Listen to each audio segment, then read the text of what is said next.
Today is Tuesday, October 15th, and I can't even look at myself and take myself seriously.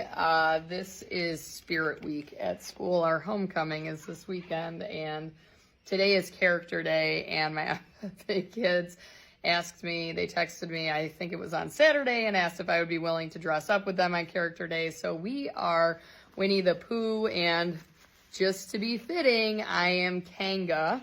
Which it's shocking how many people don't remember that Kanga was in Winnie the Pooh. You have Kanga and you have Roo, the little baby kangaroo. I did not do an egg fact of the day today with my class. My schedule has been insane. I've had a lot of doctor's appointments, and a week from today, we depart for the National FFA Convention, where I will have a marketing team competing at nationals, and it's just been crazy. I haven't had time to record videos or edit or post anything, and I didn't have them do an egg fact of the day today because I'm actually out the next 2 days for doctor's appointments, and then I'll be back Friday, and I'll be here on Monday, and then we leave Tuesday, and I'm gone until that following Sunday. So it's crazy. And farm life also insane. I was up until 1 a.m. last night because I had to split and separate out my sheep because we just signed a contract to do solar grazing. And for some reason, it didn't go online until the end of September. And then they were scrambling to find somebody to contract with. And now I have to bump up my breeding on my lambs, which is not what I planned on doing. Usually I have them the end of March, early April.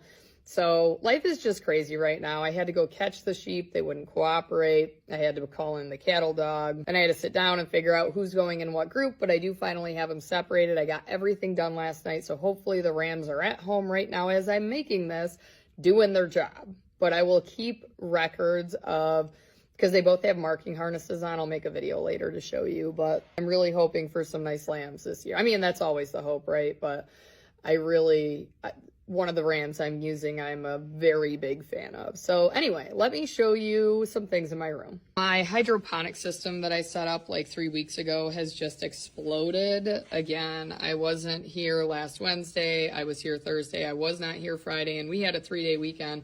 So this is my first day back since Thursday, and this thing has exploded, which is cool. I mean, the basil, you definitely can smell it. It smells very good. I just added nutrients to it, 3 capfuls, and filled up the water. I also do still have quail eggs incubating. I don't remember the count that I have right now. I'll go out in a second and take a count.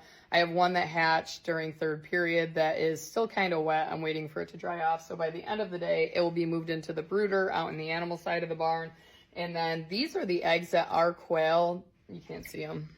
These are the eggs that my quail out in this barn have actually laid. So most of these eggs came from my quail at home, but these are from my quail out in the barn. So I'm going to incubate them. I have no idea if they're fertilized, but we're going to try it.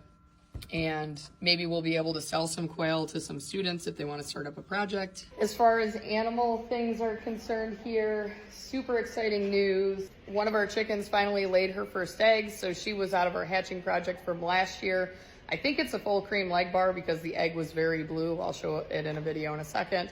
But that occurred on Saturday, so finally we're getting our own chicken eggs that we will also be including in our FFA egg subscription fundraiser that we do every week. And here are the quail that have hatched out. So these larger, more feathered out ones, you can see how much they change in a week. They literally hatched out a week ago, and then this little guy next to it just hatched out this morning.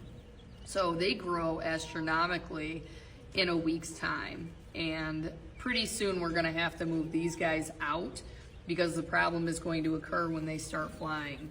And once they get about a week and a half to 2 weeks old, they start flying out of their coop.